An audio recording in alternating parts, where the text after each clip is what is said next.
As a photographer, documenting Paris beneath the streets, I thought I'd seen everything the catacombs had to offer. But in 1893, I found a chamber not on any map. The skeletons here were arranged differently, not in neat patterns, but as if frozen in final moments of terror. My lantern revealed something impossible: fresh flowers at the feet of bones centuries old. The air smelled of recent perfume, and my equipment began malfunctioning. When I developed the plates back at my studio, every photo showed the same pale woman standing behind me, her hand resting on my shoulder as if guiding my work. I returned to the catacombs with a priest determined to document the phenomenon, but the chamber had vanished. Solid stone stood where the entrance had been. That night, my darkroom developed photos I hadn't taken. Victorian women posing with my equipment, their faces blurred but their skeletal hands clearly visible. The pale woman appeared in every shot, now standing closer, her features becoming distinct. She had the same camera model I use, but from 50 years earlier. The final photo showed her developing my image in her own darkroom, my face appearing in her chemical bath. My research revealed her identity: Élise Dubois, a pioneering photographer who vanished in 1842 while documenting the catacombs. Her notes described eternal subjects who never moved during exposures. The church condemned her work, calling it capturing souls in silver nitrate. I found her final journal entry: "The bones pose for me now. They show me Paris's true face beneath the beauty." Last night, I woke to find my camera taking self-portraits. In each frame, my face aged decades until I matched the skeletons in her photos. Élise began communicating through my photographs. She'd rearrange objects in my studio to spell messages in French. "Join my collection." I tried to destroy my equipment, but the cameras reassembled themselves overnight. The police found me wandering near Père Lachaise, covered in developer chemicals and speaking perfect 1840s French. When they developed my clothes, my skin showed photographic imprints of catacomb maps. Now I'm her apprentice in eternity, learning to photograph moments that never fade in a darkroom that exists outside time. The catacombs have become my second home. Tourists sometimes see me guiding Élise through modern Paris, both of us transparent and carrying antique equipment. We capture moments between seconds, the city's ghostly heartbeat. New photographers occasionally find our chamber. We pose for them, adding fresh faces to our eternal collection. The bones no longer frighten me. They're my colleagues now. Sometimes we develop photos of future visitors, their terrified faces already waiting in our chemical baths. Time means nothing here. Only the perfect exposure matters. If you visit the catacombs and smell developer chemicals, you've found us. Don't run. Pose properly. We only want to capture your best angle for eternity. Élise prefers 3/4 profiles, and I handle the lighting. Our collection grows with each curious soul who seeks Paris's dark heart. Just remember, every photo ever taken in these tunnels still exists in our darkroom, including that selfie you thought didn't turn out well. We develop everything eventually. Smile for the camera, forever.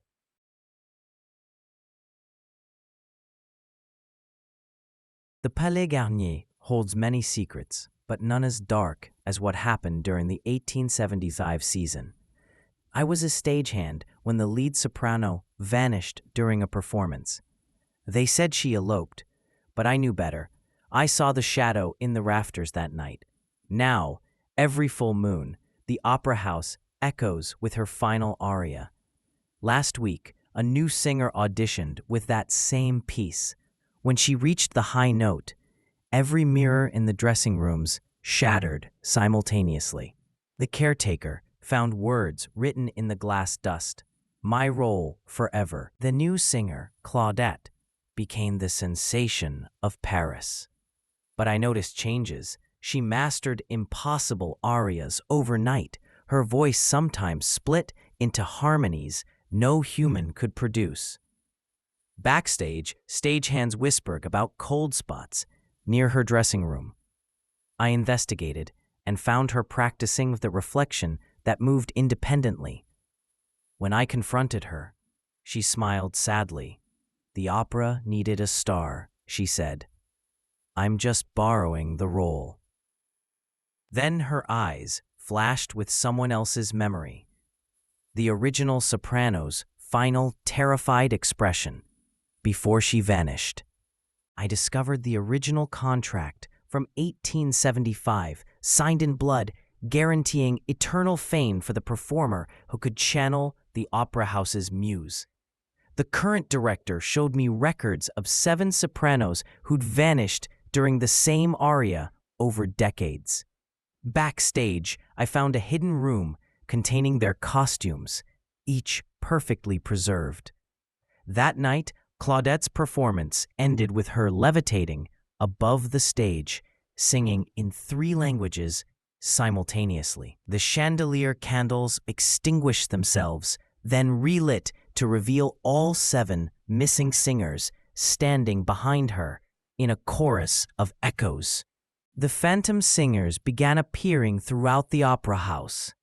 Stagehands would find them rehearsing in empty halls, their forms flickering between past and present. Claudette confessed she found an ancient score in the archives, a composition that promised immortality to any singer who completed it. But the price was sharing her body with every performer who attempted it before. Now I hear multiple voices when she speaks, and her reflection shows different women depending on the light. The opera's owner just smiles. Attendance has never been better since the special effects began. Last night during Faust, the phantom singers materialized for the entire audience. They floated through the theater, their ethereal voices harmonizing with Claudette's. People applauded, thinking it an innovative production. But I saw the terror in Claudette's eyes. She's losing control of the entities she awakened. Backstage, the original 1875 soprano's ghost approached me. "Help us rest," she whispered. "The music binds us here. Break the score." She handed me a faded parchment, the cursed composition that started everything centuries ago. I researched the score's origins. It was written in 1690 by a composer who made a pact with a musical demon. Each performance binds the singer's souls to the opera house forever. The current owner's family has profited from this curse for generations. When I confronted him, he laughed. "Art requires sacrifice," he said. But Claudette has begun fighting back. She's teaching the trapped spirits new, modern music that weakens the ancient curse. The phantom voices now sometimes sing jazz harmonies that make the old walls tremble. We staged one final performance, a fusion of the cursed aria and modern compositions that broke the ancient bonds. As Claudette sang, the phantom singers gradually faded, each smiling as they found release. The opera house itself seemed to sigh in relief. But some magic remains.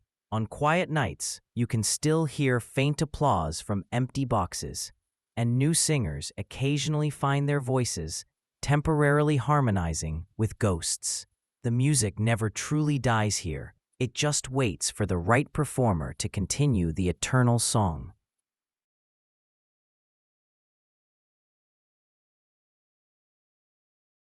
My family has tended this riverboat dock for generations. We know the Seine secrets better than anyone. But in 1927, something changed.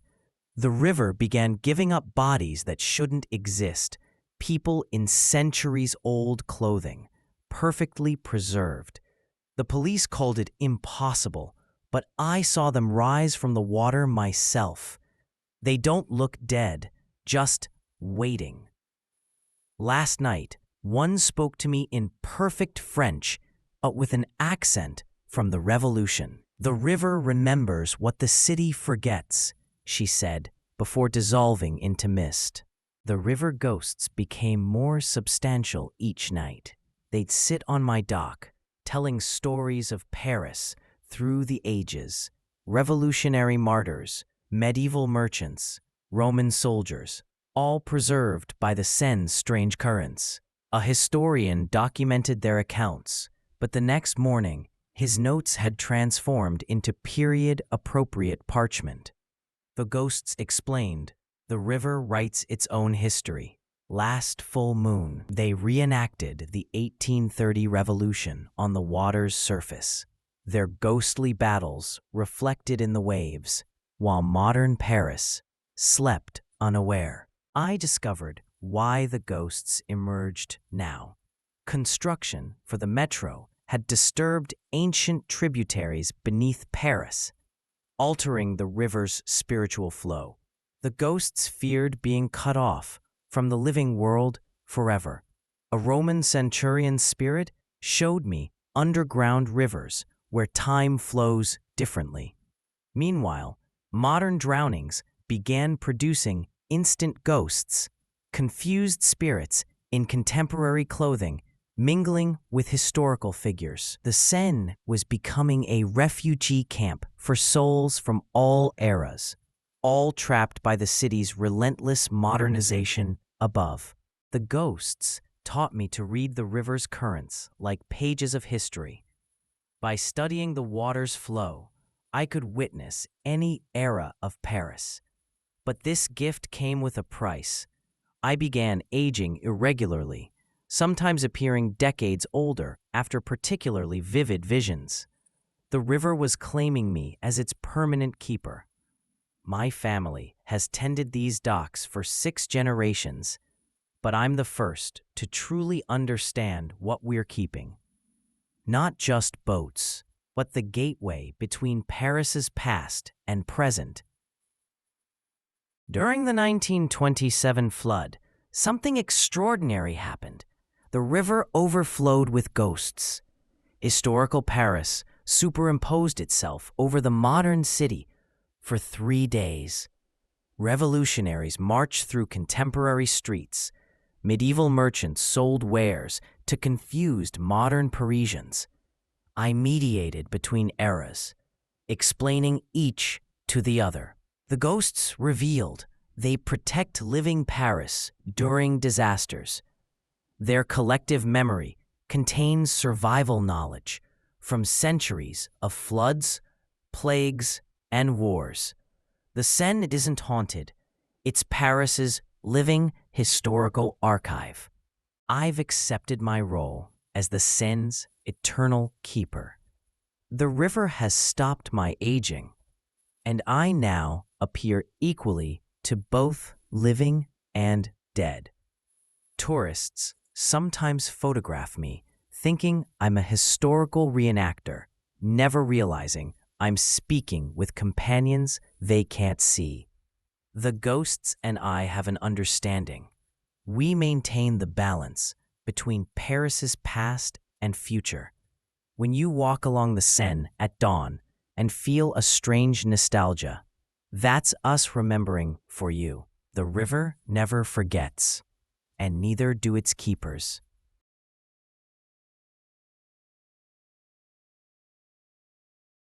In 1912, every artist in Montmartre was painting the same woman. She called herself Isabelle and claimed to be a Russian aristocrat. Her beauty was legendary, but her portraits always showed something wrong. In Picasso's sketch, she had an extra finger. In Modigliani's painting, her shadow moved independently. She'd sit perfectly still for hours, then vanish between blinks. When the police finally investigated her apartment, they found it empty except for hundreds of unfinished portraits, all slowly changing to show her true, ageless nature. Artists began noticing inconsistencies in their work. Modigliani's portrait of Isabelle started weeping blood-red paint. Picasso's cubist interpretation showed her from angles that shouldn't exist. She never ate or drank during breaks, and her shadow often detached to wander the studio alone. When a photographer tried to capture her image, his plates developed, showing only empty chairs.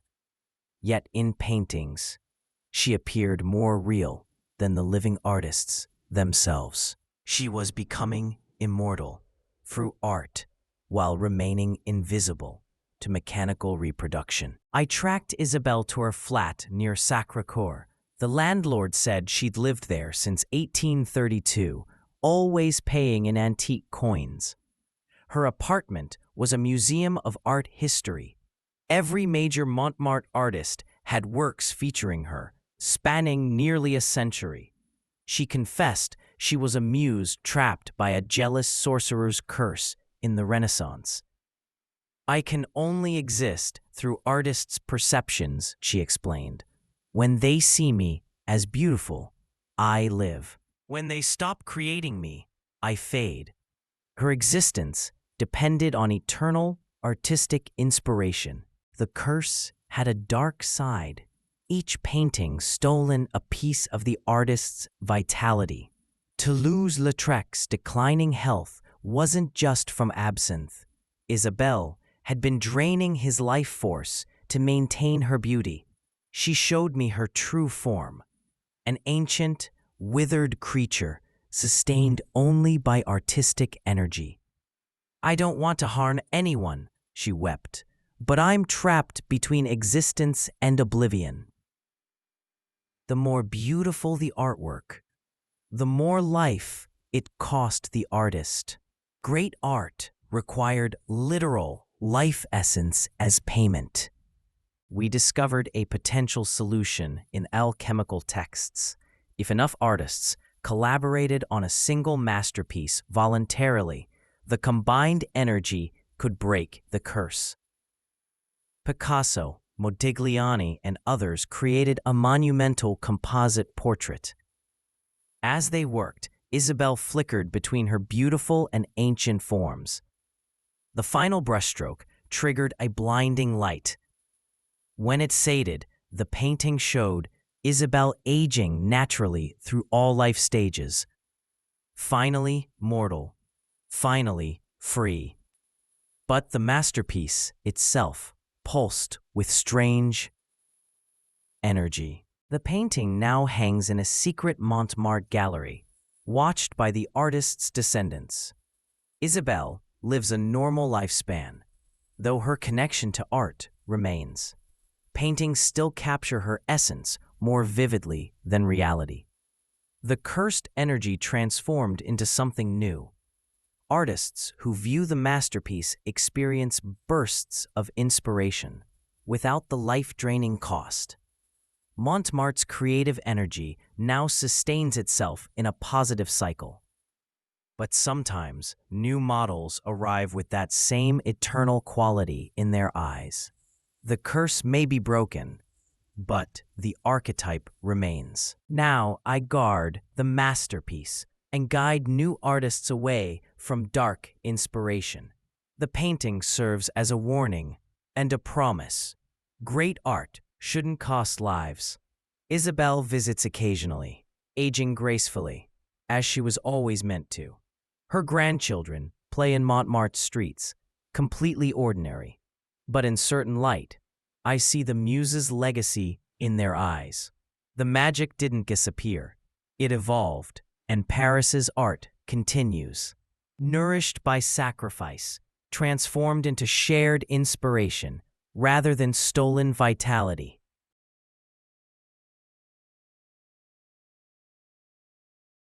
The Paris metro has secret tunnels even the maps don't show. In 1937, a train disappeared between Châtelet and République with 47 passengers. As a tunnel inspector, I thought I'd found evidence last month, an abandoned train car deep in the maintenance tunnels. But the newspapers inside were dated from last week, and the seats were warm. The security footage shows me boarding alone, but I remember every passenger clearly. They all had the same message: tell our families we're still running. Now I hear the train approaching every night at exactly 3:17 a.m.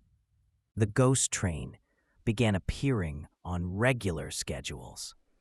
Commuters would board without realizing, then find themselves in 1937 Paris when they disembarked.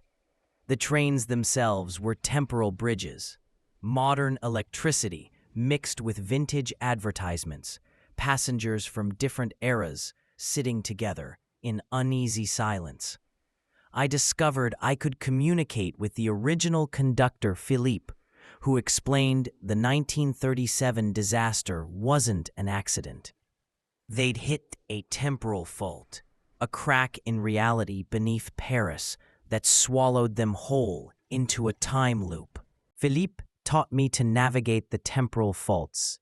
The metro system sits atop ancient catacombs where time flows differently. During certain alignments, the tracks become gateways to other eras. The 1937 train wasn't destroyed. It was trapped between moments, forever completing its route across decades.